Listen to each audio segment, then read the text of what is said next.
Hello দোস্ত, আসসালামু আলাইকুম। আজকে রান্না করা হবে মাছ দিয়ে, লাল শাক দিয়ে, পুরা মাছ, কাপুসি মাছ দিয়ে। একটু লাল করে ভাজা হলে তারপরে দেওয়া হবে এটার ভিতরে, দেওয়া হবে মশলা। এখন এখন দেওয়া হচ্ছে লবণ, 1 চা চামচ পরিমাণ, একটু বেশি। তারপরে আদা রসুন বাটা,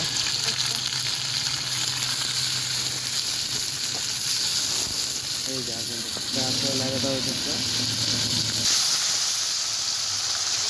এখন দেওয়া হবে হলুদের গুঁড়া 1 চা চামচ পরিমাণ, পিঁচের গুঁড়া 1 চা চামচ পরিমাণ।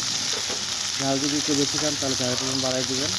তারপরে হচ্ছে যা জিরা পেঁয়াজ বাটা, কিছুক্ষণ লাড়ালাড়ি করতে হবে।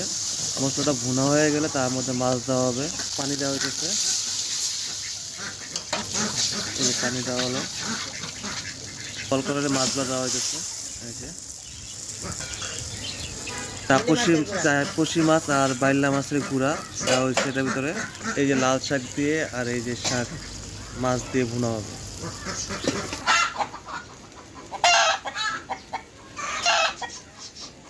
এটা বলকানি দিলে তারপর দেওয়া হবে লাল শাক, এটা দেওয়া হলো।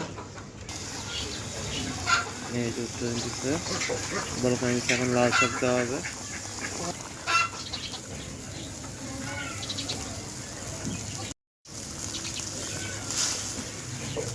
মাছগুলোর আগে উঠে রাখতে হবে, পরে ওইটার ভিতরে লাল শাক দেওয়া হবে।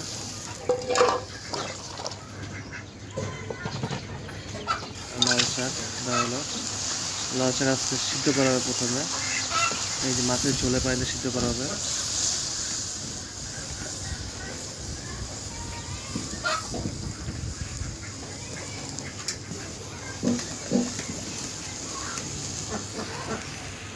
মাছ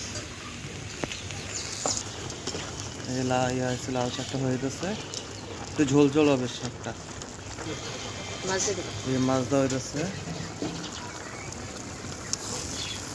এই যে মাছ, লাল শাক দিয়ে মাছ দিয়ে রান্না করা হলো। লাল শাক দিয়ে তাপসী মাছ আর বাইলার গুঁড়া দিয়ে রান্না করা হলো ঝোল। সবাইকে ধন্যবাদ দেখার জন্য। ধন্যবাদ দেওয়া হবে এখন শেষে, গার্নিশিং করা হয়েছে ধন্যবাদ দিন। এই যে অনেক সুন্দর রান্না শেষ করা হলো। সবাইকে ধন্যবাদ দেখার জন্য। আসসালামু আলাইকুম। এই যে লাল শাক দিয়ে ঝোল, মাছ দিয়ে বাইলা মাছ, তাপসী মাছের ঝোল।